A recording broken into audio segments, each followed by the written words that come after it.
ஒரு அரசன், அவன் வாரிசு இல்ல, தனக்கு பிறகு நாட்டை ஆளுகிற இளவரசன் யாரு முடிவெடுக்கணும்.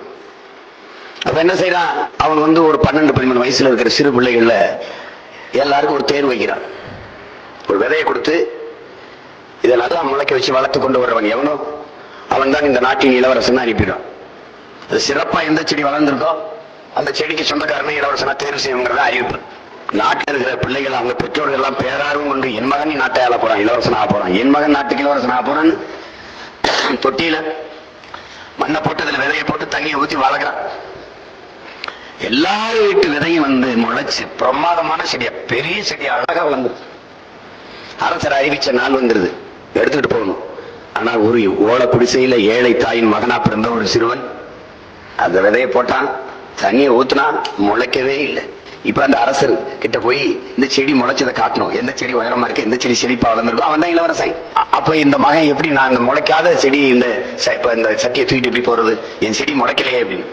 நீ போ அரசிட்ட போய் சொல்லு, நான் விதை போட்டேன், நீங்க கொடுத்த விதையை போட்டேன், அதுக்கு உரம் வைத்தேன், அதுக்கு தண்ணி ஊற்றினேன், நன்றாகத்தான் பராமரித்தேன், ஆனா முளைக்கலைங்கிற உண்மையை சொல்லிட்டு வா போ அப்படின்னா அம்மா சொல்றதுக்காக அந்த முளைக்காத அந்த சட்டியை தூக்கிட்டு போறான். எல்லாரும் வரிசையில நின்று காட்டுறாங்க. பாக்குறவங்க பார்வையாளர்கள், இந்த செடி அருமையா இருக்கு, நல்லா வளர்ந்துருக்கு, இவன் தான் இளவரசனாவான், இல்ல இவன் தான் இளவரசனாவான், இவன் செடி நல்லா வளர்ந்துருக்கு, இவன் தான் இளவரசனாவான்னு தேடிட்டு இருந்தான். எல்லாம் பேசிட்டு இருக்கான். மன்னர் ஒவ்வொரு செடியா பார்த்துட்டு இங்கிட்டு போங்க, இங்கிட்டு போங்க, இங்கிட்டு போங்கன்னு சொல்றாரு.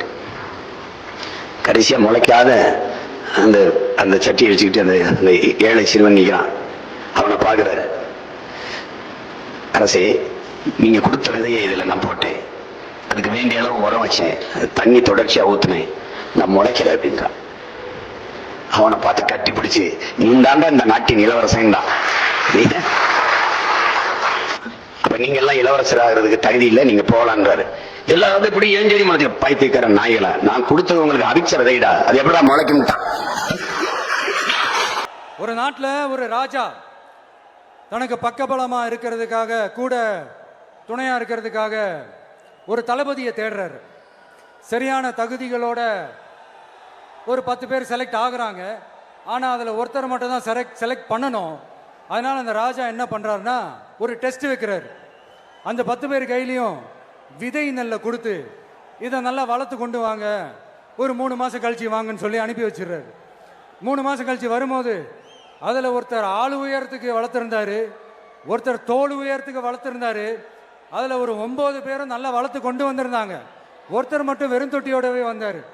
என்னன்னு கேட்டதுக்கு, நானும் தண்ணி ஊற்றி ஊற்றி பார்க்குறேன், உரம் வச்சு வச்சு பார்க்குறேன், வளரவே மாட்டேங்குது ராஜா, என்ன பண்ணுறதுன்னு தெரியலன்னு சொன்னதுக்கு ராஜா அவரை கட்டி அணைச்சிக்கிட்டு, இனிமே நீதான் என்னுடைய தளபதி, எல்லா அதிகாரமும் உனக்கு தான் சொன்னார். ஏன்னா அந்த 10 பேர் கையிலையும் ராஜா கொடுத்தது அவித்த விதை நெல், அது முளைக்கவே முளைக்காது.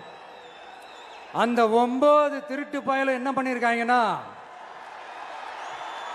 வேற விதை நெல்லை வாங்கி அதை வளர்த்துட்டு ராஜாவையும் மக்களையும் ஏமாத்திருக்கிறாங்க.